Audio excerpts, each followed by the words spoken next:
मुंबई के अंधेरी में वैसे तो बहुत से ऑटो चलते हैं, लेकिन चौराहे पर एक शाम सिग्नल के पास एक काले रंग का ऑटो सिग्नल तोड़ते हुए जा रहा था। ट्रैफिक पुलिस का एक सिपाही उसका पीछा करने लगता है। कुछ दूर जाने के बाद ऑटो एक सुनसान रोड पर मुड़ जाता है। ट्रैफिक पुलिस का सिपाही उसका पीछा नहीं छोड़ता और एक वीराने में ऑटो ड्राइवर ट्रैफिक पुलिस से तंग होकर अपना ऑटो रोक लेता है। अरे यार, मैं तो ऐसे ही परेशान हूँ, तुम मेरा पीछा क्यों कर रहे हो?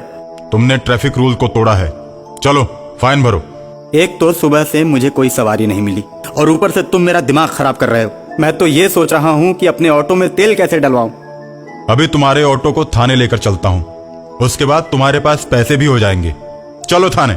देखो भाई, मैं कहता हूँ कि आप चुपचाप चले जाओ। मेरे ऑटो में तो तेल भी नहीं है, मैं थाने कैसे जाऊंगा? अच्छा तो ये बात है, चल जितना तेल है उतना ही दूर ले चल। पेट्रोल पंप पर मैं तेरी गाड़ी में तेल डलवा दूंगा। यार क्यों मूड खराब कर रहे हो मेरा? और इतना कहते ही ऑटो ड्राइवर का चेहरा बदलने लगता है। उसकी आंखें लाल होने लगती हैं, उसके दांत बाहर आने लगते हैं जिसमें खून लगा रहता है, और ऑटो वाला ट्रैफिक पुलिस की गर्दन को पकड़ लेता है। ट्रैफिक पुलिस अपने आप को छुड़ाने का प्रयत्न करता है, लेकिन ऑटो वाला उसे मार देता है और मारकर उसकी लाश को ऑटो में रखकर कुछ दूर ले जाकर झाड़ियों में फेंक देता है। ट्रैफिक पुलिस वाले को ना देखकर शहर की पुलिस परेशान हो जाती है।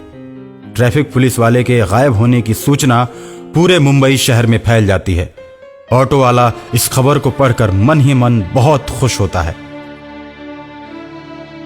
रात के अंधेरे में ऑटो ड्राइवर अपने ऑटो को लेकर फर्राटे भरते हुए सड़क पर जा रहा है। अचानक उसे एक यात्री हाथ देता है। ऑटो रुक जाता है, यात्री उसमें बैठता है। ऑटो वाला उससे कहता है, अरे कहाँ जाना है भाई? इतनी रात के तुम सड़क पर क्या कर रहे थे?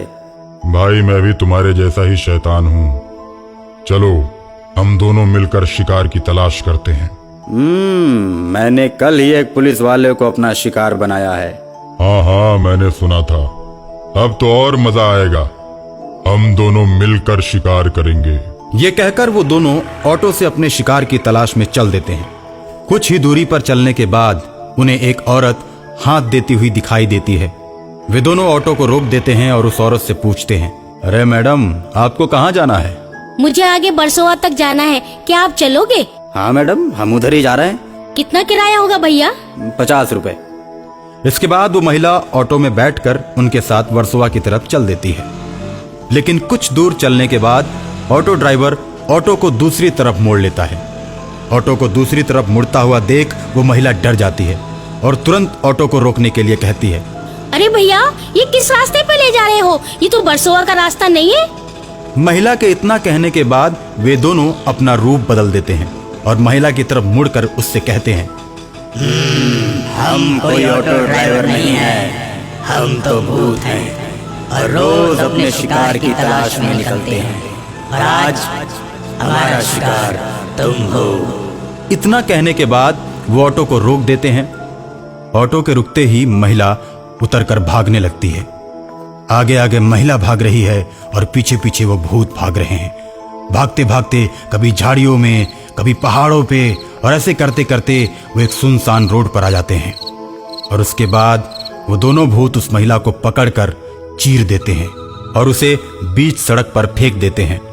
सड़क पर लाश को देखकर दोनों तरफ गाड़ियों का जमावड़ा लग जाता है। गाड़ियों के ड्राइवर शोरगुल करने लगते हैं और ऑटो वाले शैतान भी उसी वक्त लाश के सामने आकर खड़े हो जाते हैं। और इसी बीच तहकीकात के लिए पुलिस भी वहां पर पहुंच जाती है। लाश को उठाकर गाड़ी में रखती है और पोस्टमार्टम के लिए हॉस्पिटल की तरफ चल देती है। उसके बाद गाड़ियों की आवाजाही फिर से शुरू हो जाती है। इसी तरह दोनों शैतान शहर में बहुत से आदमियों को अपना शिकार बनाते हैं और खूब मौज करते हैं। और एक दिन एक तांत्रिक उन दोनों के ऑटो पर बैठता है। तांत्रिक को देखकर दोनों शैतान बहुत खुश होते हैं। कहाँ जाना है बाबा जी? हमको वर्सोवा जाना है। तांत्रिक बाबा, हमारा ऑटो तो आदमी को सीधे ऊपर ले जाता है, तुम कुछ ही देर में ऊपर चले जाओगे सदा सदा के लिए। तुम्हारी आत्मा तुम्हारे शरीर से मुक्त हो जाएगी, हम लोग इंसानों की आत्माओं को उनके शरीर से मुक्त करने के लिए इस शहर में विचरण कर रहे हैं। हमने भी बहुत से शैतानों को अपने बस में कर रखा है।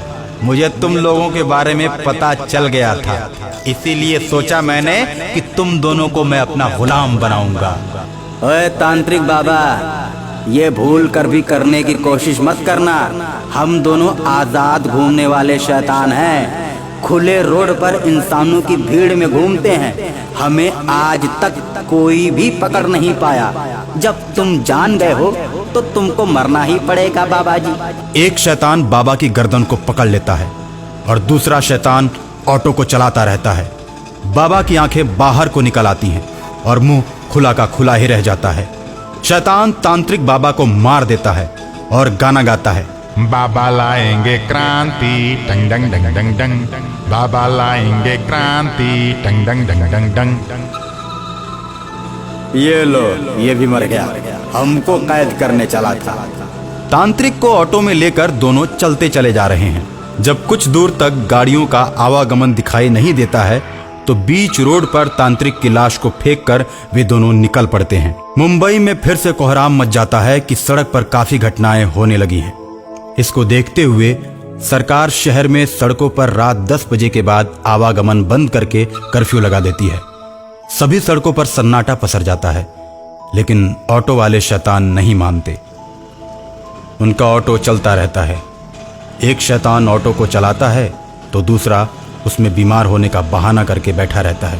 पुलिस की 100 नंबर की गाड़ी उस ऑटो को रोकती है। ऑटो वाले, गाड़ी रोक। तुझे पता नहीं कर्फ्यू लगा हुआ है और 10 बजे के बाद सड़क पर निकलना मना है। चल, ऑटो लेकर चल थाने में। मुझे मालूम है साहब, लेकिन मेरे भाई की तबीयत बहुत ज्यादा खराब है, इसको लेकर मैं हॉस्पिटल जा रहा हूँ। सड़क पर शिकार नहीं मिला तो दोनों शैतान हॉस्पिटल चले जाते हैं। हॉस्पिटल में दोनों नर्स का रूप धारण करके बहुत से मरीजों को मार देते हैं और उसके बाद डॉक्टर के कैबिन में पहुंचते हैं। डॉक्टर दोनों नर्सों को देखकर बोलता है, देखो बहुत सीरियस मरीज आ रहे हैं, पूरे वार्ड को घूम घूम कर चेक करते रहो। हम इसी की सूचना देने आए हैं। 10 मरीज तो मर गए। अब जब 10 मरीज मर गए और ऊपर पहुंच गए तो तुमको भी ऊपर पहुंचा देते हैं, उनका इलाज करते रहना। और उसके बाद दोनों नर्स शैतान का रूप धारण कर लेते हैं। एक शैतान दरवाजा बंद करता है और दूसरा शैतान उस डॉक्टर का मुंह दबोचकर उसका गला दबा देता है। और जैसे ही दोनों शैतान बाहर निकलते हैं, सामने तांत्रिक आकर खड़ा हो जाता है।